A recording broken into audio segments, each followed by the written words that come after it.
everyone, Journey Baddies. Welcome back to another video. Today's first question is, simplify the square root of 375 plus the square root of 60 over the square root of 5.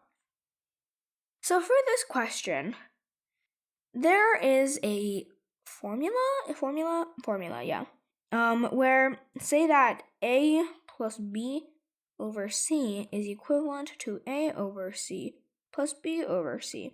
So to make this more solvable, we are going to use this formula. So using that idea, if we can split this, we're going to split this into an a over c plus b over c kind of situation. So we can split this into, oh my gosh, what is that digital? What is that square root sign, man? Okay, there. 375 over square root of 5 plus square root of 60 over square root of 5. So now we can expand down the entire radical to get, oh gosh, that's small. To get this kind of larger one number kind of idea. So this spreads over the whole thing. 65, like so. So now that we have this, we can solve each of these individually and then combine them together.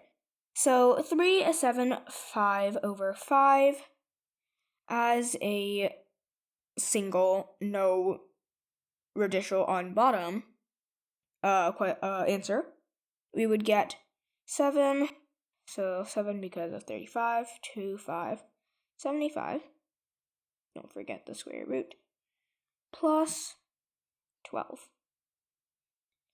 And then if we simplify each of these, 75, you pull out a 25, so you get 5, 3, plus 2, and a 3, which is then equivalent to 7, and a 3.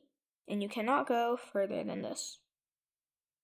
So our answer is 7 multiplied by the square root of 3.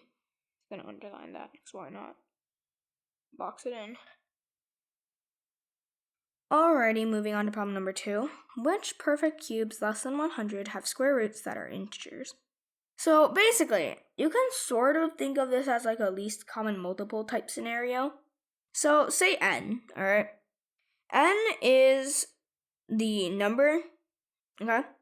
And it has to match up to the standards of both being a perfect cube, and it has to be a perfect square in order to have a square root that is an integer.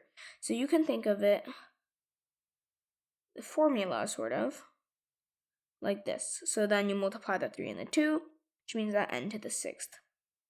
So now that we know this, that means that we can start counting up from the less than 100 mark, from 0, and we can see how far we can get before exceeding 100 with our 6th powers. So we can start with 0. 0 to the power of 6 is 0. Same with 1. 1 to the power of 6, 1 to the power of anything actually is 1. And now we have 2. 2 to the power of 6 is 64. And since it's asking us for the numbers and not actually what its bottom number would have been, we're going with 64. But 3. When you see 3 to the power of 6 would be equivalent to 9 to the power of 3. But 9 to the power of 2 is already equivalent to 81. And if you multiplied 81 by 9 one more time, it's definitely going to go beyond 100. So we technically only have these 3. So 0, 1, and 64 are the answers. So yeah, that's the end of this video. I hope you guys enjoyed, and I also hope you guys learned something new probably. And I will see you guys on the next one. Bye-bye!